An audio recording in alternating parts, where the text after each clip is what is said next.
కాసేపట్లో తెలంగాణ మంత్రిగా అజారుద్దీన్ ప్రమాణ స్వీకారం చేయనున్నారు. రాజ్భవన్లోని దర్బార్ హాల్లో గవర్నర్ జిష్ణుదేవ్ వర్మ ఆయనతో ప్రమాణ స్వీకారం చేయించనున్నారు. సీఎం రేవంత్ రెడ్డి, మంత్రులు, ముఖ్య నాయకుల సమక్షంలో ప్రమాణ స్వీకారం చేయనున్నారు.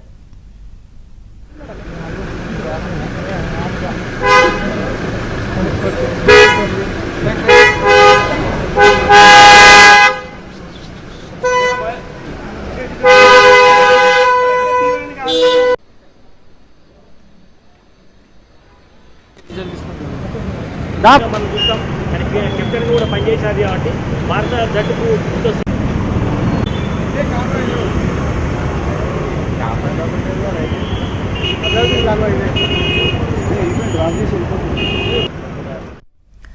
అజారుద్దీన్ పక్కా హైదరాబాదీ.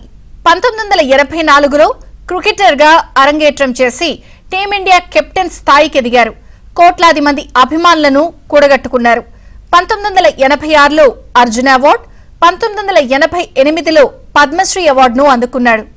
99 టెస్టు మ్యాచ్లతో అపారమైన కీర్తిని సంపాదించుకున్న అజారుద్దీన్ కెరీర్కు 2000 సంవత్సరంలో అకస్మాత్తుగా తెరపడింది. మ్యాచ్ ఫిక్సింగ్ ఆరోపణలతో బీసీసీఐ జీవితకాల నిషేధం విధించింది.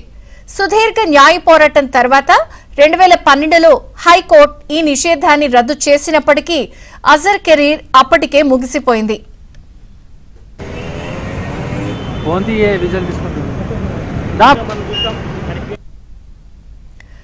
కాసేపట్లో తెలంగాణ మంత్రిగా అజారుద్దీన్ ప్రమాణ స్వీకారం చేయనున్నారు. రాజ్భవన్లోని దర్బార్ హాల్లో గవర్నర్ జిష్ణుదేవ్ వర్మ ఆయనతో ప్రమాణ స్వీకారం చేయిస్తారు.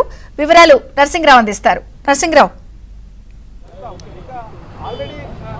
ఎస్ విజయ చంద్రిక, మరి కాసేపట్లోనే అజారుద్దీన్ మంత్రిగా ప్రమాణ స్వీకారం చేయబోతున్నారు. అందుకు సంబంధించినటువంటి ఏర్పాట్లన్నీ కూడా ఇప్పటికే పూర్తయ్యాయి. అజారుద్దీన్ తనతో పాటుగా తన కుటుంబ సభ్యుల్ని వెంటబెట్టుకొని, తన కుమారుడు, తన కుటుంబ సభ్యులందరినీ వెంటబెట్టుకొని ఇప్పటికే రాజ్భవన్కు చేరుకున్నారు.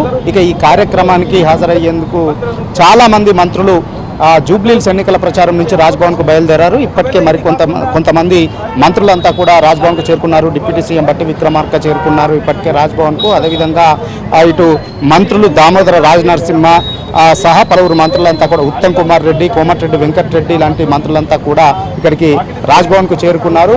కొంతమంది అజారుద్దీన్ అభిమానులు, కుటుంబ సభ్యులే కాకుండా కాంగ్రెస్ పార్టీకి సంబంధించినటువంటి ఎమ్మెల్యేలు, కార్పొరేషన్ చైర్మన్లు, కాంగ్రెస్ పార్టీకి సంబంధించినటువంటి ముఖ్య నాయకులంతా కూడా రాజ్భవన్కు ఇప్పటికే చేరుకున్నారు. సో మరి కాసేపట్లోనే ఈ ప్రమాణ స్వీకార కార్యక్రమం ప్రారంభమవుతుంది. అజారుద్దీన్ చేత గవర్నర్ జిష్ణుదేవ్ వర్మ ప్రమాణ స్వీకారం చేయించనున్నారు.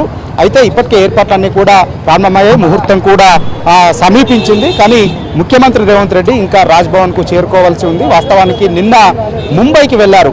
సుశీల్ కుమార్ షిండే మన్వరాలి వివాహానికి, కాంగ్రెస్ పార్టీ సీనియర్ నేత, మాజీ కేంద్ర మంత్రి సుశీల్ కుమార్ షిండే మన్మరాలి వివాహానికి హాజరయ్యేందుకు ముఖ్యమంత్రి రేవంత్ రెడ్డి ముంబైకి వెళ్లారు. కాసేపటి క్రితమైన బయలుదేరారు. మరొక 5-10 నిమిషాల్లో బేగంపేట ఎయిర్పోర్ట్లో ఆయన ల్యాండ్ కాబోతున్నారు. ల్యాండ్ అయిన తర్వాత నేరుగా ఆయన అక్కడి నుంచి రాజ్భవన్కే రాబోతున్నారు. రాజ్భవన్లో ముఖ్యమంత్రి రేవంత్ రెడ్డి వచ్చిన వెంటనే ఈ ప్రమాణ స్వీకార కార్యక్రమం ప్రారంభమవుతుంది.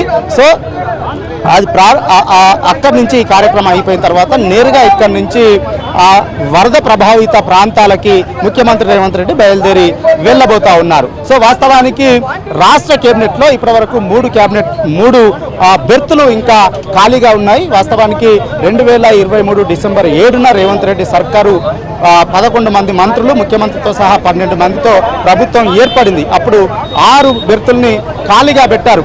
ఆ తర్వాత మళ్ళీ జూన్ 8వ తేదీన మంత్రివర్గాన్ని విస్తరించారు. ఆ సమయంలో సామాజిక సమీకరణలు, అంటే ఆశావాహుల సంఖ్య ఎక్కువగా ఉండడము, సామాజిక సమీకరణలు కుదరని నేపథ్యంలో అప్పుడు కేవలం మళ్ళీ 3 స్థానాలని మాత్రమే భర్తీ చేశారు. 2 ఎస్సీలకు, 1 బీసీకి ఆ క్యాబినెట్లో అవకాశం కల్పించారు. అప్పుడు అడ్లూరి లక్ష్మణు, గడ్డం వివేక్తో పాటుగా వాకిటి శ్రీహర్ చేత ప్రమాణ స్వీకారం చేయించారు, క్యాబినెట్లోకి తీసుకున్నారు. దాంతో మొత్తంగా మళ్ళీ 3 స్థానాలని ఖాళీగా పెట్టారు. ఈ ఖాళీగా ఉన్నటువంటి 3 స్థానాల్లో ఇప్పుడు మరొక స్థానాన్ని భర్తీ చేస్తూ ఉన్నారు అజారుద్దీన్తో. సో అజారుద్దీన్తో భర్తీ చేయడం వల్ల క్యాబినెట్లో ఇప్పటి వరకు మైనార్టీలకు అవకాశం లేదన్నటువంటి ఒక విమర్శకు దీంతో చెక్ పెట్టారు, పులి స్టాప్ పెట్టారు రేవంత్ రెడ్డి, సీఎం రేవంత్ రెడ్డి, కాంగ్రెస్ ప్రభుత్వం అని చెప్పొచ్చు. సో ఇప్పుడు జూబ్లీ హిల్స్ ఎన్నికలు జరుగుతున్నటువంటి ఈ కీలకమైనటువంటి సమయంలో ప్రభుత్వం ఒక కీలకమైనటువంటి నిర్ణయాన్ని తీసుకుంది. ఏఐసిసి ఆ మేరకు అజారుద్దీన్కి గ్రీన్ సిగ్నల్ ఇచ్చినటువంటి నేపథ్యంలో రేవంత్ రెడ్డి ఆయన్ని క్యాబినెట్లోకి తీసుకుంటూ నిర్ణయాన్ని తీసుకున్నారు.